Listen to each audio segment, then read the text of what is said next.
A Nightmare on Elm Street wasn't just a slasher film, it was a desperate gamble by a nearly bankrupt studio that transformed into one of the most influential horror franchises in cinema history. While audiences were terrified by Freddy Krueger slicing through teenagers' dreams, the real nightmare was happening behind the camera. A first-time actress bathing in a rotating room filled with hundreds of gallons of fake blood. A director fighting to keep his dark vision intact against studio executives who didn't understand it. Special effects technicians working around the clock with melting latex and dangerous mechanical contraptions to create nightmarish visions no one had seen before. Today, I'm revealing 20 weird facts about A Nightmare on Elm Street that even hardcore horror fans might not know. And stick around for our bonus fact, the disturbing real-life inspiration behind Freddy Krueger that Wes Craven kept hidden for years. So grab your coffee, stay awake, and let's dive into the nightmares behind the nightmare. The film was rejected by every major studio in Hollywood. A Nightmare on Elm Street wasn't an immediate success story. It was a screenplay that collected rejection letters from every major studio in Hollywood. Warner Brothers, Paramount, Columbia, they all passed. Too bizarre, they said. Too confusing, they claimed. Wes Craven didn't just face rejection, he faced ridicule. Studio executives couldn't grasp the concept of a killer who attacks in dreams.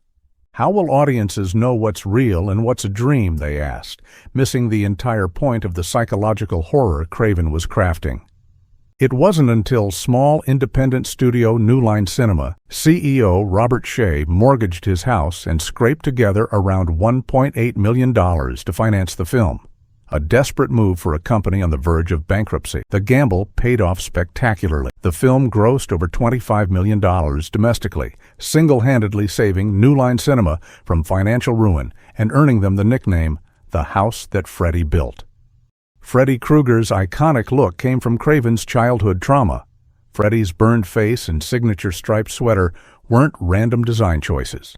He looked out his bedroom window and saw a strange man staring up at him from the sidewalk. The man wore a fedora and a red and green sweater. He didn't just walk away, he followed the young Craven, taunting him by stopping when the boy stopped and moving when he moved. The stranger eventually wandered off, but the encounter left such an impression that Craven incorporated it into Freddy's design decades later. The burned skin, that came from Craven's research into the most disturbing injuries human beings can suffer.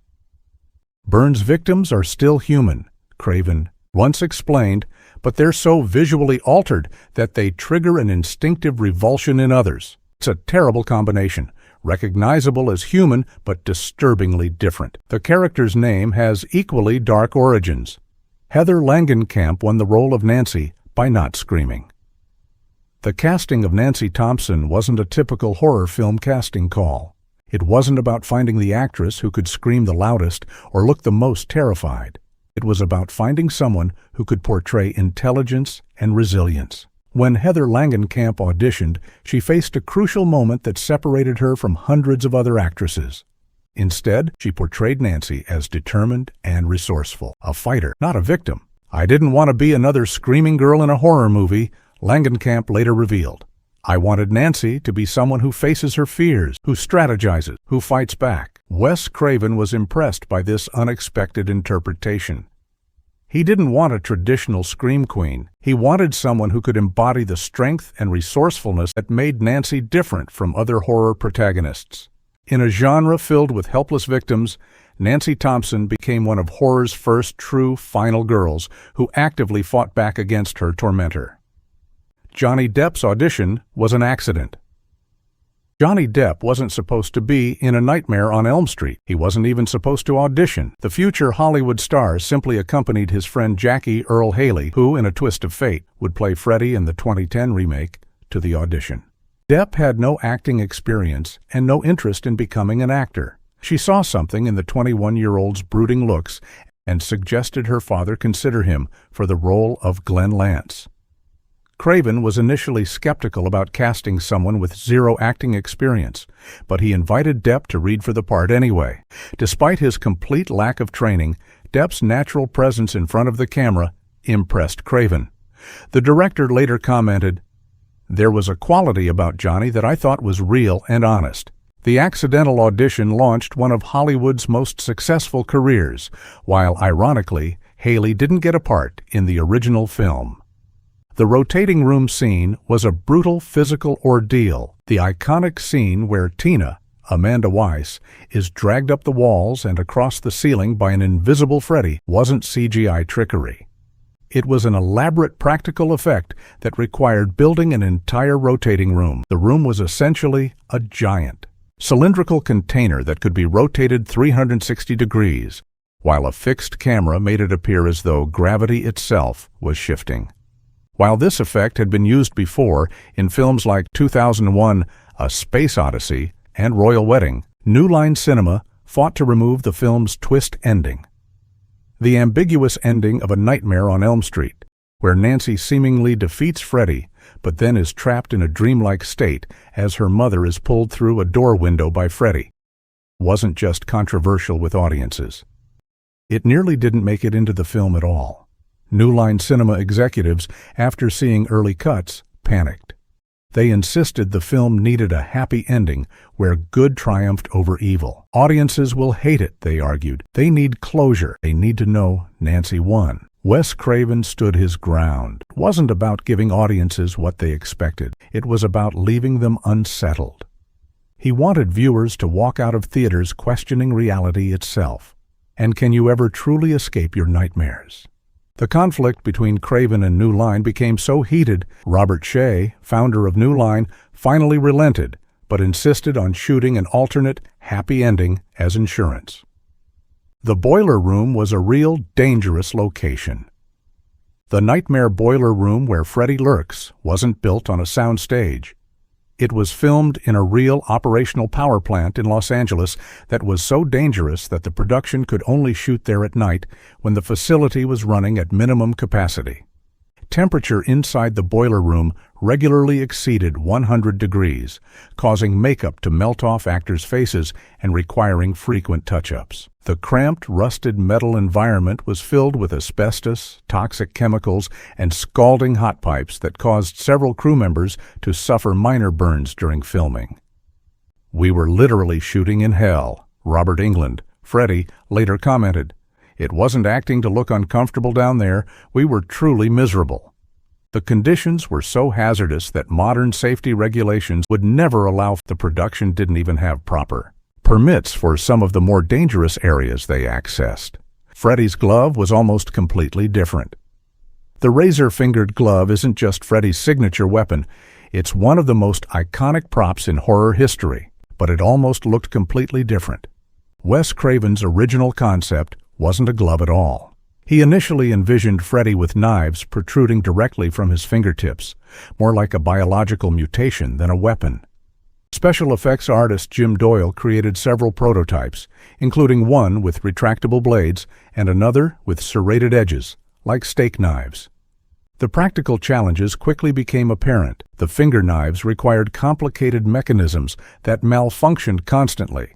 The breakthrough came when Craven spotted an antique gardening tool in a shed, a hand cultivator with curved metal prongs. He was struck by how primitive and predatory it looked. "It was like a claw," Craven later explained, "something primal and animal-like, but man-made, the perfect marriage of predator and human creativity." The final glove design took 3 weeks to perfect and went through 7 complete versions before filming. The original prop sold at auction in 2010 for $77,500. The infamous blood geyser scene flooded the set. The scene where Glenn, Johnny Depp, gets pulled into his bed before a geyser of blood erupts from the mattress wasn't just one of cinema's most spectacular death scenes. It was a catastrophic practical effects disaster. The effect required building a false room directly above an upside-down set. The ceiling floor between them was rigged with a trap door where Depp's bed would be placed. The plan was to release about 300 gallons of fake blood, a mixture of water, corn syrup, and red dye. What audiences didn't know was that the hydraulic system malfunctioned. Instead of a controlled release, the entire blood reservoir dumped at once, creating a wave of red liquid that not only flooded the set, but broke through the waterproof barriers and leaked into lower studio floors. The pressure was so intense it short-circuited electrical systems, damaged camera equipment, and sent crew members scrambling for safety. When test audiences saw the scene, many laughed because the effect looked so over the top. Craven kept it anyway, feeling it represented the excessive, almost absurdist nature of nightmare logic. The film's sleep research was based on real deaths. The premise of teenagers dying in their sleep wasn't just creative horror fiction. It was inspired by real-world medical mysteries that haunted Wes Craven. In the early 1980s, Craven read a series of disturbing newspaper articles about Southeast Asian refugees who were dying in their sleep. Young, healthy men from the Hmong community would go to bed and never wake up. The condition, known as sudden unexplained death syndrome, SUDS, claimed at least 18 lives in the span of a year. The victims shared a horrifying pattern. They would cry out in terror mid-sleep. Their bodies would shake violently. Medical examiners found no cause of death. More disturbing still, many of the victims' families reported the men had been experiencing intense nightmares in the days before their deaths and had desperately tried to stay awake. The original script had a very different Freddy. The Freddy Krueger that terrorized generations of moviegoers is vastly different from the character in Wes Craven's original screenplay.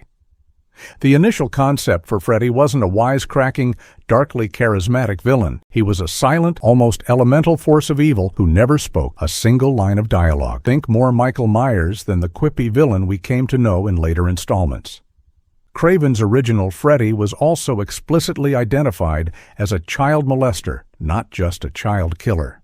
Studio executives forced this aspect to be toned down due to a series of real-life child abuse cases in California that had occurred around the same time as production.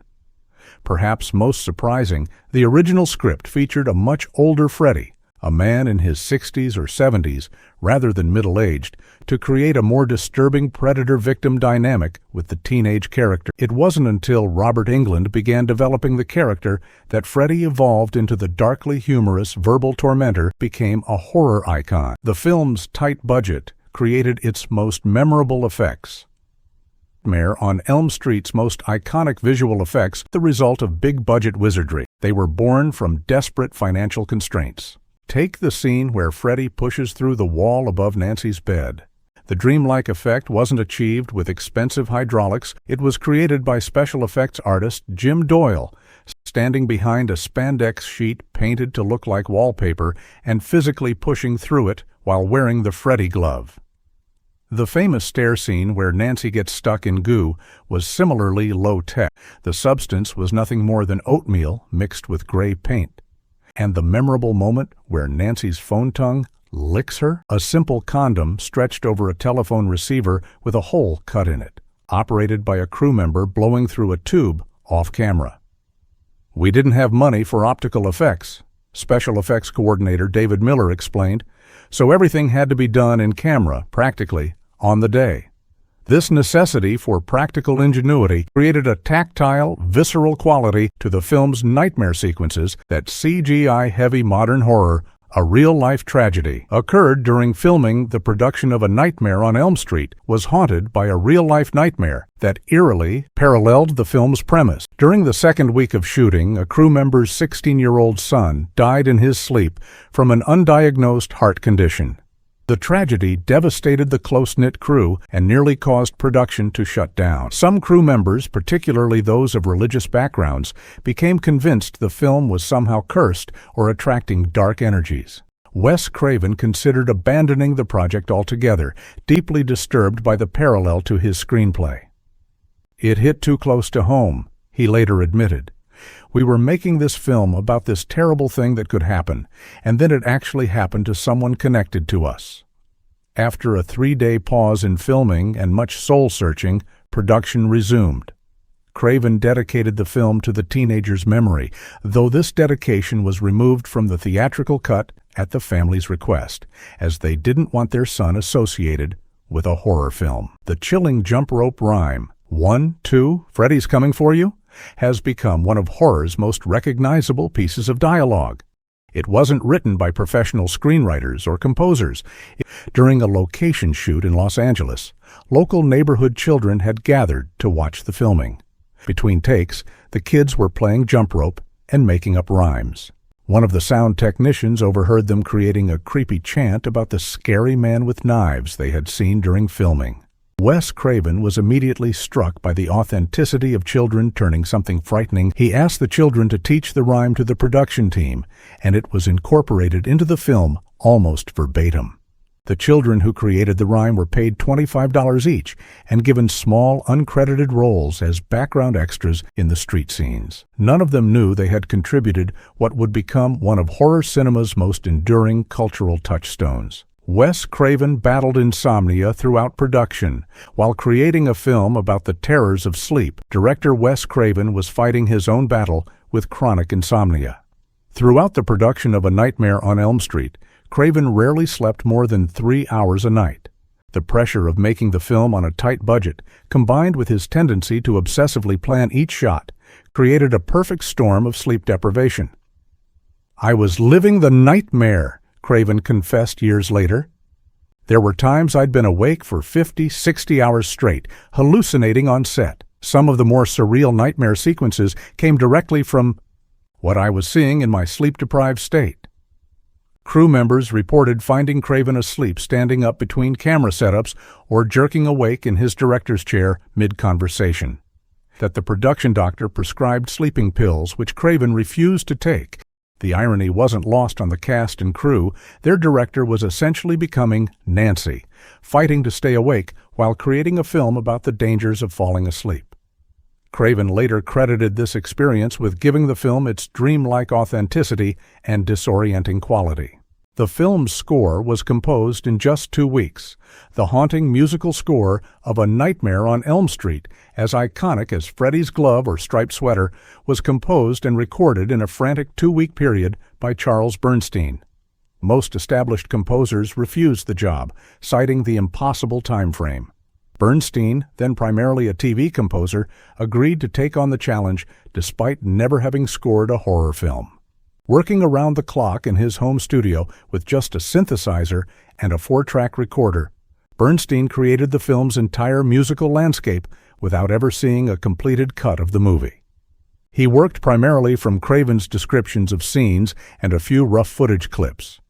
"I didn't sleep much during those 2 weeks," Bernstein later recalled. The now famous main theme, with its haunting lullaby quality that gradually transforms into something menacing, was initially rejected by producers as too subtle. They wanted typical horror stingers and jump scares. Craven fought to keep Bernstein's unconventional approach, recognizing that its nursery rhyme quality tapped into deeper childhood fears. Studio executives didn't understand the film's ending. The surreal final sequence of A Nightmare on Elm Street, where Nancy appears to defeat Freddy but then enters a dreamlike state as her mother is pulled through a door window, confused and concerned New Line Cinema executives. During the first test screening, studio head Robert Shea cornered Wes Craven afterward, demanding, "What the hell happens at the end? Did Nancy win or lose? Is she awake or dreaming? You've got to fix this." Craven refused to simplify the ending. It wasn't about providing easy answers. It was about creating a lingering sense of unease. The point wasn't to clarify whether Nancy escaped the nightmare, but to suggest that perhaps none of us ever truly escape our nightmares. Studio marketing executives were particularly concerned, arguing that audiences would feel cheated by the ambiguous conclusion. They predicted negative word of mouth and poor box office performance, but insisted on adding the scene of Nancy's friends in the convertible, a compromise that actually made the ending more confusing rather than less. What both Craven and the executives didn't anticipate, the film had a secret political message. Beneath the slashing and screaming, A Nightmare on Elm Street carried a subversive political commentary that most viewers and even studio executives missed entirely. Wes Craven, who had been a humanities professor before becoming a filmmaker, deliberately crafted Freddy Krueger as a metaphor for America's sins, returning to haunt a new generation. It was about the younger generation being punished for the sins of the father, Craven explained. Vietnam was still a fresh wound. We had a generation who had been sent to die in a war many didn't believe in, while their parents stayed safe at home. The film's setting, a peaceful, affluent suburb, was deliberately chosen to contrast with the violence of Krueger's attacks. Craven wanted to suggest that American comfort was built upon repressed violence and injustice. Either didn't recognize or deliberately downplayed these political undertones. It wasn't until years later that critics began analyzing the film's social commentary. Bonus fact: the most disturbing fact about A Nightmare on Elm Street has nothing to do with special effects or production challenges. It comes from the true story that inspired Freddy Krueger himself. While developing the concept, Wes Craven read a series of articles in the LA Times about a phenomenon affecting Southeast Asian refugees. Young men were dying in their sleep after refusing to rest for days. Medical examiners found no cause of death. What truly haunted Craven, however, was a specific case he never publicly discussed until years after the film's release. One of these refugees, before his death, told doctors about a terrifying figure that stalked him in his dreams, a badly burned man with knives for fingers who promised to kill him if he fell asleep. After the young man finally succumbed to exhaustion and died in his sleep, his family discovered slash-like marks on his body that couldn't be explained by any medical condition. "There are things in this world we don't understand," Craven said in a rare 2007 interview discussing the case. The line between dreams and reality isn't always as clear as we pretend it is. Whether this was a case of sleep paralysis, cultural phenomenon, or something more mysterious, it formed the disturbing seed from which Freddy Krueger grew. A Nightmare on Elm Street wasn't just another 1980s horror flick. It was a cultural earthquake that forever changed how we think about horror and the thin membrane between dreams and reality. What began as a desperate gamble by a struggling director and a nearly bankrupt studio transformed into a phenomenon that spawned 8 sequels, a television series, countless merchandise items, and a reboot. More importantly, it created a monster who transcended the screen to become a permanent fixture in our collective nightmares. The next time you watch Freddy stalking teenagers through their dreams, remember the real nightmares happening behind the scenes.